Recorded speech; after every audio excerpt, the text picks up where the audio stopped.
आप सब कैसे हो? आई होप आप लोग ठीक ही होंगे। आज हम लोग क्लास 10 साइंस का चैप्टर 2 स्टार्ट करेंगे, एसिड्स, बेस एंड सॉल्ट। जो फर्स्ट टॉपिक होगा आपका केमिकल प्रॉपर्टीज ऑफ एसिड्स। तो अभी वीडियो को स्टार्ट करते हैं। सबसे पहले तो व्हाट इज़ एसिड। हम लोग एसिड बोलने से हम लोग क्या समझ में आता है कि एसिड क्या होता है। तो उसका कोई भी चीज़ को हम लोग एसिड तो नहीं बोल देते हैं ना। तो उसका कुछ प्रॉपर्टीज़ को देख के हम लोग कुछ प्रॉपर्टीज एसिड्स का उसको देख के हम लोग बोलते हैं कि हाँ ये चीज़ एसिड है। जैसे कि आज आप बम्बू टिंगा खाता है, बम्बू टिंगा में क्या टेस्ट आता है आपको? टिंगा वाला टेस्ट आता है ना, खट्टा वाला टेस्ट आता है ना। खट्टा वाला टेस्ट को आप लोग वो करके उसको खाने के आप समझ में आता है हाँ ये एसिड है। तो एसिड का सबसे फर्स्ट प्रॉपर्टी क्या बोलने से आपका इसका सोर एंड टेस्ट, फ्लेवर, टेस्ट में आपका सोर टेस्ट होता है, टिंगा होता है ना। उसके बाद possess the property of being acidic. तो ये हर तीन चीज़ को हम लोग एसिड नहीं बोल सके, उसका कुछ केमिकल प्रॉपर्टी को भी देखना पड़ता है उसको एसिड है हम लोग बोलने के लिए। तो सबसे पहले आपका chemically it is defined as a compound which have pH value less than 7।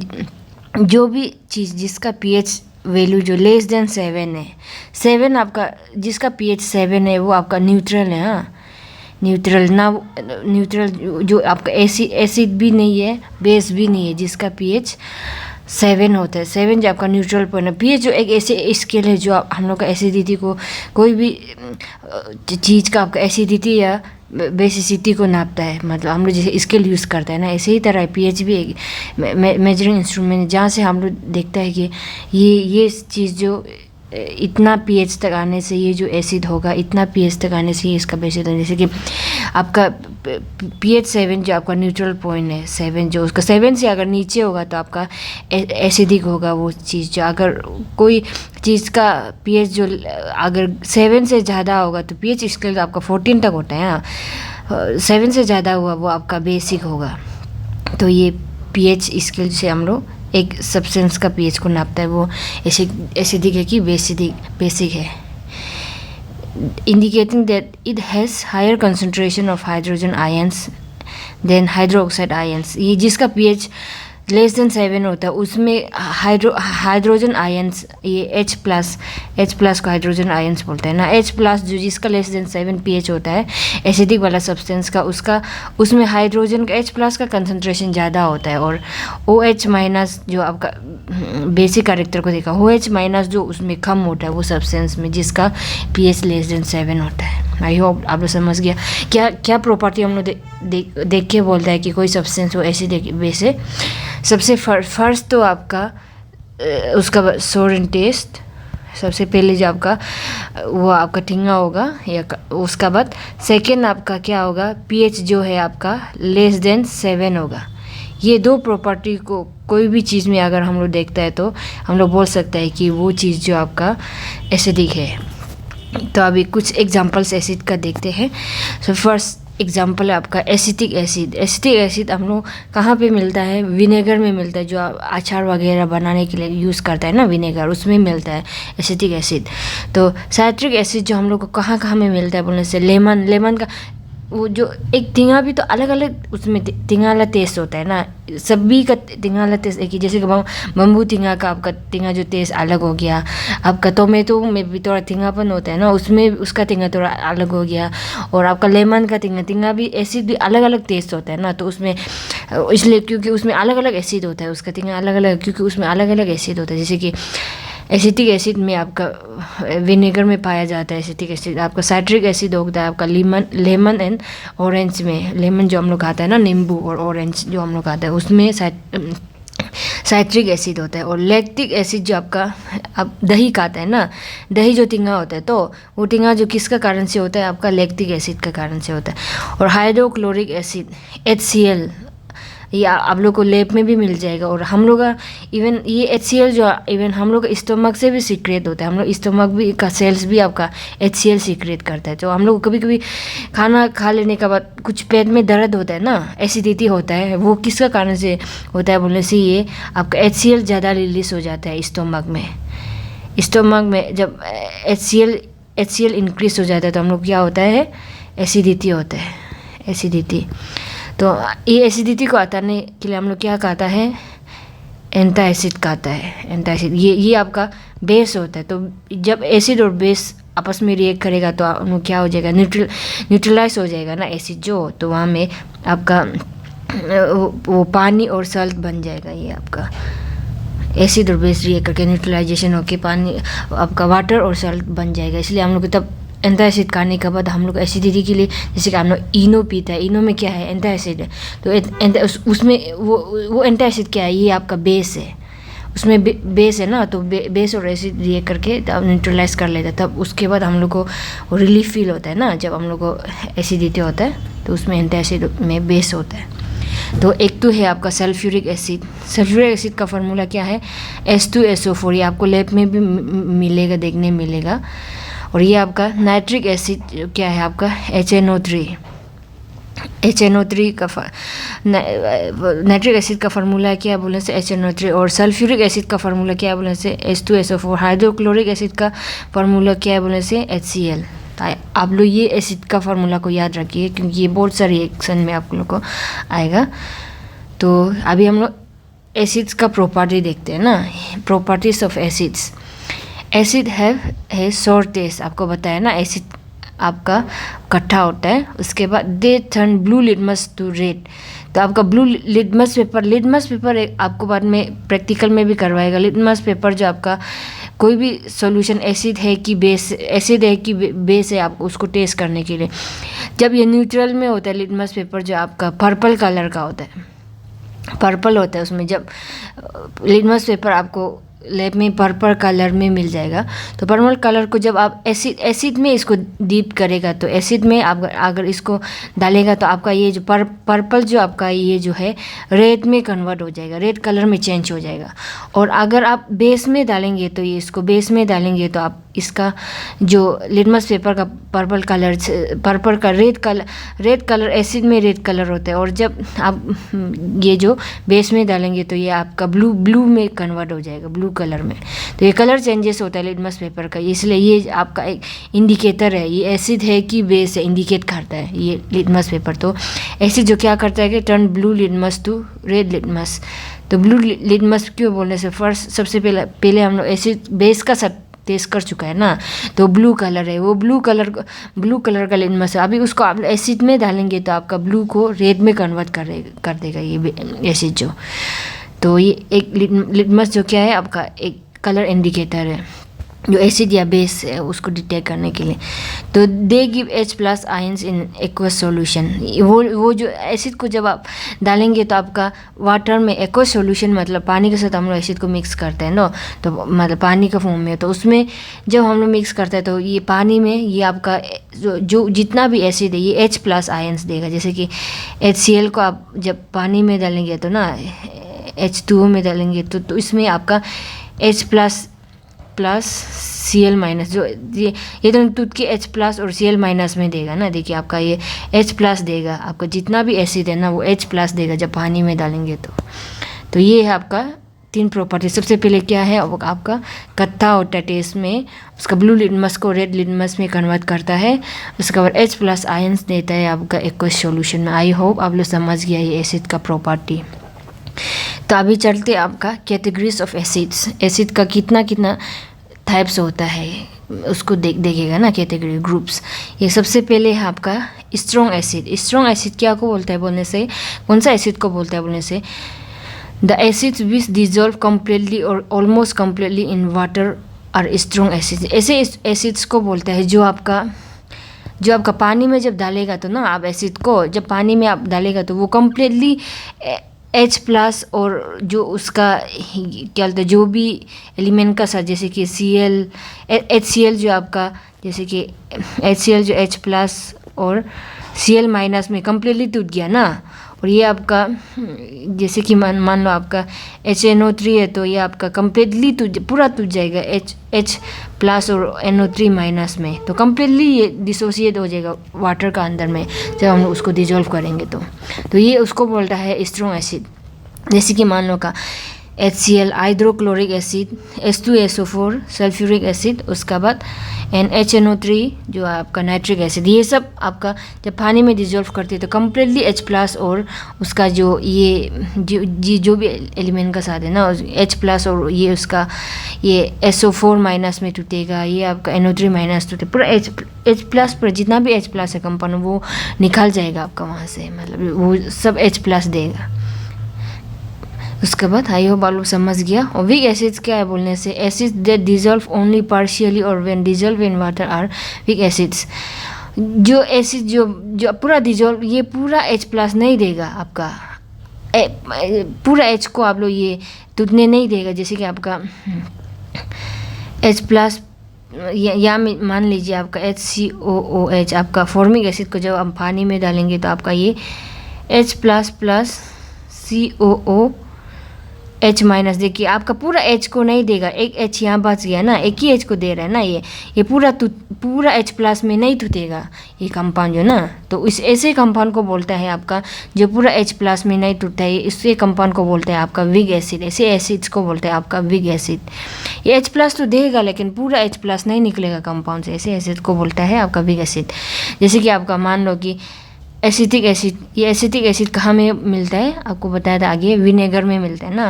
और ये फॉर्मिक एसिड, आपका फॉर्मिक एसिड जो आपका वो होता है ना, ये एंड और उसका आपका बी, उसका मधुमक्खी और ये क्या बोलते हैं, एंड जब आपको काटता है तो आपको कुजली होता है ना थोड़ा, वो क्या किसका कारण से होता है कुजली, वो दर्द जो वो आपका फॉर्मिक एसिड का कारण से होता है।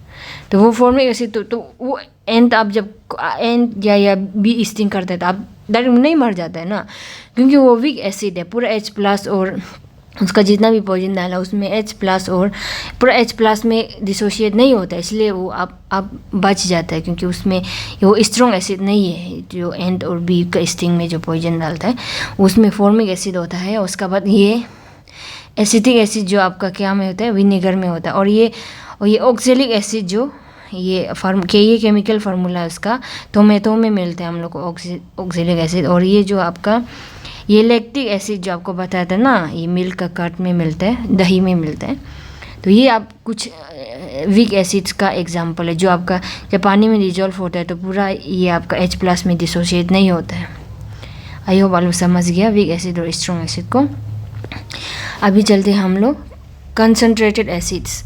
कंसनट्रेशन का मुताबिक से कितना उसमें कोई, जैसे कि एसिड तो डायरेक्ट सॉलिड फॉर्म में नहीं आता है ना, वो एक्वस फॉर्म में ही आता है ना, सॉल्यूशन में आता है। तो वो सॉल्यूशन में कितना एसिड्स का कंसनट्रेशन है, मतलब कितना अमाउंट ऑफ एसिड है उसमें, उसका आधार पे हम लोग उसको एसिड्स को भी concentrated acids and dilute acids में हम लोग वो करता है, मतलब कैटेगराइज किया गया है।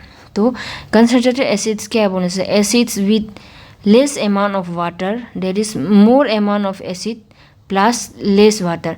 जहाँ में आपका पानी का कंसंट्रेशन कम होगा और आपका एसिड का कंसंट्रेशन ज़्यादा होगा, उसको ऐसे वो एसिड्स का सॉल्यूशन का हम लोग बोलेगा कंसंट्रेटेड एसिड्स। और डाइल्यूट एसिड्स क्या है बोलने से, मोर amount of water plus less amount of acid. इसमें ऐसे एसिड्स का सॉल्यूशन जहाँ में आपका पानी का कंसंट्रेशन ज़्यादा होगा और आपका वो का एसिड्स का कंसंट्रेशन कम होगा, ऐसे एसिड्स को बोलते हैं हम लोग डाइल्यूट एसिड्स। तो अभी हम लोग देखते हैं आपका एसिड्स का केमिकल रिएक्शंस ऑफ एसिड्स। तो सबसे पहले आपका एसिड्स जो आपका मेटल का साथ रिएक्ट करके क्या फॉर्म करता है उसको देखिएगा। सबसे पहले एसिड्स और मेटल का रिएक्शन देखिएगा। Acids react with metals to give salt and release hydrogen gas. जब एसिड जो आपका मेटल का साथ रिएक्ट करता है ना, तो आपका एक तो बनाता है सॉल्ट जो आपका नमक, एंड उसके बाद हाइड्रोजन गैस को रिलीज़ करता है, हाइड्रोजन गैस निकल जाता है। जैसे कि आप यहाँ देख सकते हैं, ये आपका एसिड हो गया और ये आपका मेटल हो गया। एसिड और मेटल करके मिलके सबसे पहले क्या बनाएगा, सॉल्ट बनाएगा। यहाँ आपका ये सब रिएक्शन को आप लोग ये क्रिस क्रॉस मेथड हमने पहले आप लोग को सिखाया था ना, ये क्रिस क्रॉस मेथड। यहाँ पे जैसे कि आप यहाँ देख सकते हैं, ये Na प्लस यहाँ में H+ जो HCl जो H प्लस और Cl माइनस में होगा तो ये प्लस और ये इसको लेगा ना, तो यहाँ पे तो इसका नीचे में ये कुछ भी नहीं है इसको लेने के लिए, तो यह क्या फॉर्म होगा NaCl प्लस और H जो H प्लस में ही फॉर्म नहीं बहता ना, पानी में है तो ये H2 हाइड्रोजन जो हमेशा मॉलिक्यूल का फॉर्म में एक्सिस्ट कर रहा है H2। देखिए अब यहाँ पे अब क्रिस क्रॉस मेथड से आपका ये वाला ना, तो आप यहाँ देख सकते हैं NaCl प्लस H2 गैस, देखिए मेटल है, ये मेटल है आपका और ये आपका एसिड है, तो ये आपका सॉल्ट बन रहा है ना NaCl और ये हाइड्रोजन गैस रिलीज हो जाएगा। और यहाँ पे आपका ये यहाँ पे आपका Zn होगा और H2SO4 होगा। और Zn का वो जो क्या होता है बोलने से, ये आपका Zn का वैलेंसी क्या है +2 है, और ये आपका H प्लस और आपका SO4, और ये अब आपका ये क्या बोलते हैं SO4 का सल्फेट का वैलेंसी क्या है बोलने से -2। आप लोग को पहले बताया था ना, ये प्लस और माइनस ये दोनों आपस में क्रिस क्रॉस करेगा। यहाँ का ये Zn तो नहीं टूटेगा ना क्योंकि एक ही एलिमेंट है, तो ये आपका बन जाएगा आपका ये 2 है ना, 2 1 2 कैंसिल कर सकता है, तो ये आपका बन जाएगा ZnSO4 प्लस या H जो हाइड्रोजन हमेशा आपका मॉलिक्यूल का फॉर्म में एक्सिस्ट करते हैं ना, तो H2। तो इसलिए आप रिएक्शन को रटना नहीं है, आपको ये क्रिस क्रॉस मेथड और जानना पड़ेगा उसका वैलेंसी को जानना पड़ेगा, क्योंकि वैलेंसी आप लोग को पहले हम ये चैप्टर वो में बता दिया था ना, चैप्टर 1 में उसका वैलेंसी को और कुछ इंपॉर्टेंट एलिमेंट्स का उसका वैलेंसीज और उसका नाम को कैसे याद कर ट्रिक्स याद करना है, आप लोग को पहले बता दिया। आप वीडियो को चेक कर लीजिए वहाँ से। तभी हम चलते हैं, आपका ये क्रिस क्रॉस मेथड से आप लोग को करना है।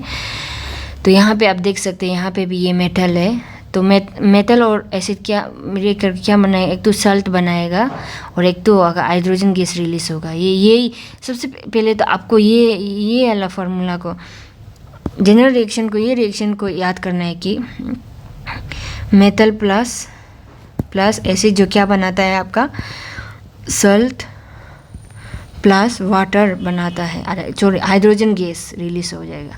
ये रिएक्शन को आपको याद करना है, ये जनरल रिएक्शन को याद करने से आप लोग ऑटोमेटिकली इसको जान जाएगा। तो देखिए अब यहाँ पे आप ऑटोमेटिकली जान जाएंगे, ये सल्ट बनेगा और हाइड्रोजन गैस रिलीज होगा, ये सल्ट बनेगा हाइड्रोजन गैस रिलीज होगा, इसलिए ये मेटल प्लस एसिड प्रोडक्ट में बनेगा Salt plus hydrogen gas release हो। ये कॉमन रिएक्शन, ये जो जनरल रिएक्शन को इसको याद रखना है आपको, ये इंपॉर्टेंट है।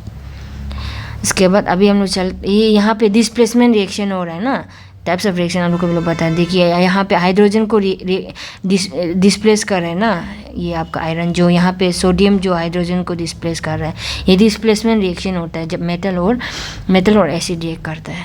तो अभी हम लोग देखते हैं आपका acids with metal carbonates and metal hydrogen carbonates. Acid जब मेटल कार्बोनेट या मेटल हाइड्रोजन कार्बोनेट का साथ रिएक्ट करता है तो क्या फॉर्म करता है बोलने से आपका ये Salt plus carbon dioxide plus water, ये 3 प्रोडक्ट फॉर्म करता है। ये जनरल रिएक्शन है, ऐसे ही होता है हर मेटल कार्बोनेट, जो भी मेटल कार्बोनेट हो, जो भी मेटल बाइकार्बोनेट हो, आपका ये कार्बन डाइऑक्साइड वाटर और सल्ट तो फॉर्म होता ही होता है, ये 3 प्रोडक्ट। मेटल कार्बोनेट का आपका ये जो जनरल फार्मूला ये है, हाँ, ये M जो आपका मेटल को रिप्रेजेंट करो, X जो आपका यहाँ में कुछ भी वो हो सकता है, तो ये दोनों ये CO ये थोड़ी हाँ यहाँ में क्योंकि यहाँ में CO3 तो आपका माइनस कितना है, CO3 का वो जो क्या है आपका -2 है, वैलेंसी जो -2 है ना, तो यहाँ में मेटल का तो कुछ भी मेटल हो सकता है, वो मेटल कोई भी मेटल का तो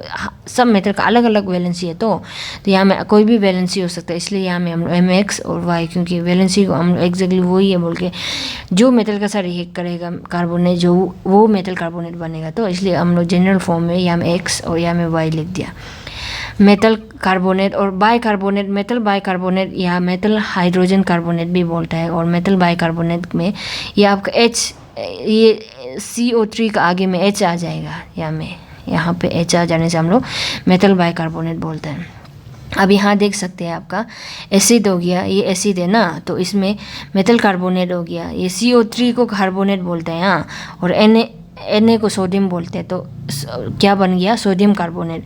ये मेटल कार्बोनेट है, एक मेटल कार्बोनेट। सोडियम कार्बोनेट ये करके क्या बनेगा, सबसे पहले आपको क्या मिलेगा, सल्ट मिलेगा। यहाँ देखिए आपका सल्ट मिल गया। और सेकेंड में आपको क्या मिलेगा, CO2 मिलेगा। और थर्ड में क्या मिलेगा, आपका वाटर मिलेगा, H2O है। अब यहाँ पे आप यहाँ पे भी देख सकता है, देखिए ये आपका मेटल बाइकार्बोनेट, कैसे सोडियम बाइकार्बोनेट हो गया। मेटल बाइकार्बोनेट है ना, सोडियम जो मेटल है, तो इसलिए सोडियम बाइकार्बोनेट क्यों, क्यों यहाँ पे H आ गया ना। अब यहाँ देख सकते हैं, यहाँ में सिर्फ CO3 है, यहाँ पे H आ गया।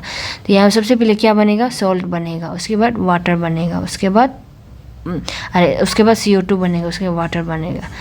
ये आपका जनरल रिएक्शन को अगर याद हो गया बोलने से आप इजीली वो कर सकते हैं, क्या प्रोडक्ट फॉर्म होगा इजीली आप देते। ये नहीं है कि आप लोग आप यहाँ पे देख लीजिए, यहाँ पे सल्ट कोई प्रोडक्ट में पहले लिखिएगा बोल के नहीं है। अब यहाँ पे पानी को पहले, वाटर को पहले आगे लिख सकते हैं, उसका बाद CO2 को भी लिख सकते हैं आगे, और बस प्रोडक्ट में ये 3 प्रोडक्ट बनना चाहिए। ये इसका सीक्वेंस तो आप जो भी सीक्वेंस, क्योंकि हम लोग पहले भी कंफ्यूज होता था जब हम क्लास 10 में था। हाँ, यहाँ में सल्ट, कार्बन डाइऑक्साइड, वाटर ऐसे ही सीक्वेंस में लिखना है, उसको पूरा टेंशन होकर बैठता था, ऐसे ही सीक्वेंस। लेकिन ऐसे नहीं है, आप पहले यहाँ पानी को भी पहले आगे लिख सकता है, उसके बाद CO2 को लिख सकता है, उसका सल्ट में आपको जो अच्छा। लेकिन यही प्रोडक्ट बनना, ये 3 प्रोडक्ट ही बनना, और ये 3 प्रोडक्ट में आप जो भी सीक्वेंस में लिख सकते हैं प्रोडक्ट में। तो यहाँ पे CO2 रिलीज हो रहा है ना, जब मेटल कार्बोनेट या बाइकार्बोनेट का साथ रिएक्ट करता है, तो इसको CO2 रिलीज को हम लोग डिटेक्ट करने के लिए क्या करता है कि आपको CO2 release can be tested by passing it through a lime. हम लोग इसको ये CO2 जो गैस है, तो ये यहाँ से निकल जाएगा तो सॉल्यूशन से, तो वो जो हम लोग रिएक्शन कर रहा होगा, तो आपका वो सॉल्यूशन से आपको CO2 निकालने वाला को हम लोग इसको लाइम वाटर का में पास कर देता है ये CO2 को। तो लाइम वाटर जो क्या है बोलने से, आपका जो स्लेग लाइम है ना, कैल्शियम हाइड्रोजन ऑक्साइड को हम लोग बोलता है लाइम वाटर। पहले आप लोग को फर्स्ट चैप्टर में भी बता दिया, आप वहाँ पे मैं अच्छा से समझाया है।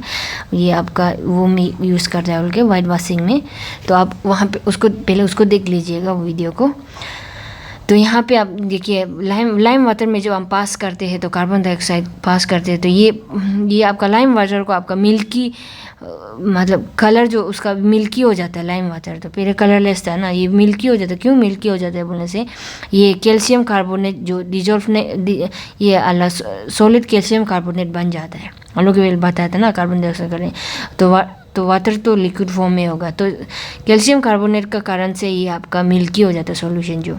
तो ये कैल्शियम जब हम लोग व्हेन एक्सेस CO2 इस पास मिल्कीनेस डिसअपियर, जब बहुत ज़्यादा कार्बन डाइऑक्साइड हम लोग पास करता है तो मिल्कीनेस जो गायब हो जाता है। क्यों होता है बोलने से देखिए ये जो कैल्शियम कार्बोनेट तो इधर बन गया ना, यहाँ पे बना, तो फिर से ये और कार्बन डाइऑक्साइड का साथ रिएक्ट करेगा, और वहाँ पे पानी भी तो होता है ना सॉल्यूशन में, तो पानी के साथ रिएक्ट कर से क्या बनेगा, आपका कैल्शियम बाइकार्बोनेट बन जाएगा।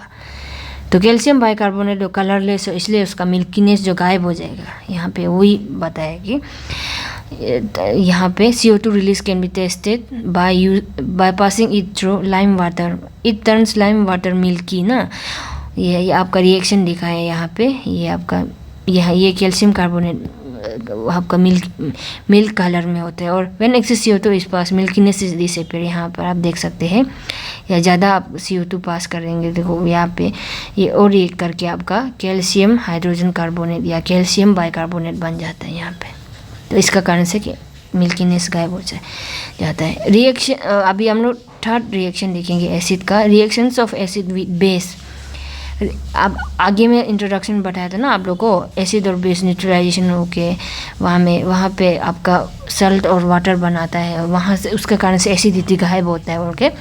तो यही है कि उसको हम अभी डिटेल से समझेंगे। Reaction of acid with base, उसको वो ये दोनों का रिएक्शन को हम लोग बोलते हैं न्यूट्रलाइजेशन रिएक्शन, क्योंकि आपस में न्यूट्रलाइज कर रहा है ना।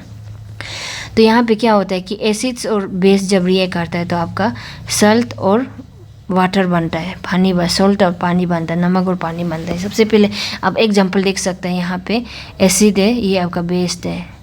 तो एसिड और बेस जब ये करेंगे आपका ये हो गया, आपका नमक बन गया NaCl, और यहाँ पे पानी बन गया H2O। ये जनरल रिएक्शन आप इसको याद कर लीजिए, क्योंकि जब भी आप देखेंगे ना तब तो एसिड बेस है तो यहाँ में सॉल्ट और वाटर तो बनेगा ही बनेगा। एक मतलब हर इक्वेशन को आपको रटना जरूरी नहीं होगा, तो आप एक बार जनरल रिएक्शन को याद कर लिया। यह जनरल रिएक्शन ये है, इसको याद कर लीजिए। Acid plus base is equal to salt plus water.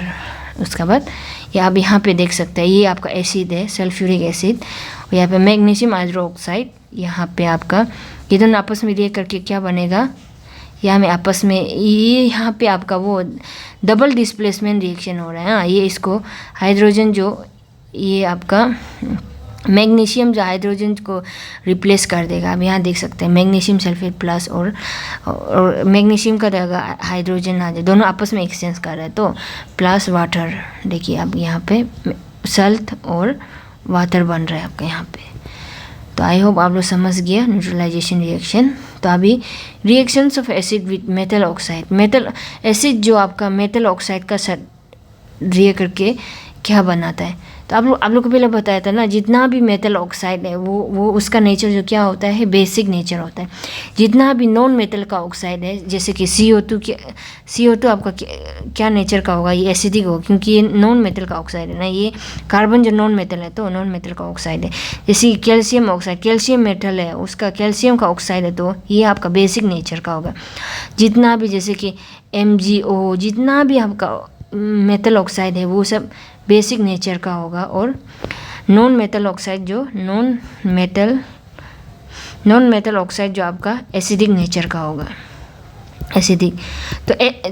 तो ये आपका एसिड जो आपका बेस का साथ रिएक्ट करके क्या बनाना था, सल्ट प्लस वाटर बना रहा था ना। तो यही से वही आगे में जो न्यूट्रलाइजेशन रिएक्शन जैसे हुआ है ना, सेम यहाँ पे भी ऐसे ही हुआ क्योंकि आपका मेटल ऑक्साइड जो आपका बेसिक नेचर का होता है। Since metal oxides are basic in nature therefore it will show neutralization reaction. आगे ऊपर में जो न्यूट्रलाइजेशन रिएक्शन हो, acids plus metal oxide salt plus water. ये देखो ऊपर में जो प्रोडक्ट बना था वही प्रोडक्ट, जैसे कि आप यहाँ देख सकते हैं एसिड है और कैल्शियम ऑक्साइड मेटल ऑक्साइड है। ये दोनों भी आपस में क्या होगा, डबल डिस्प्लेसमेंट रिएक्शन होगा। तो अब यहाँ देख सकते हैं ये सॉल्ट बन रहा है कैल्शियम क्लोराइड और यहाँ पे वाटर बन रहा है।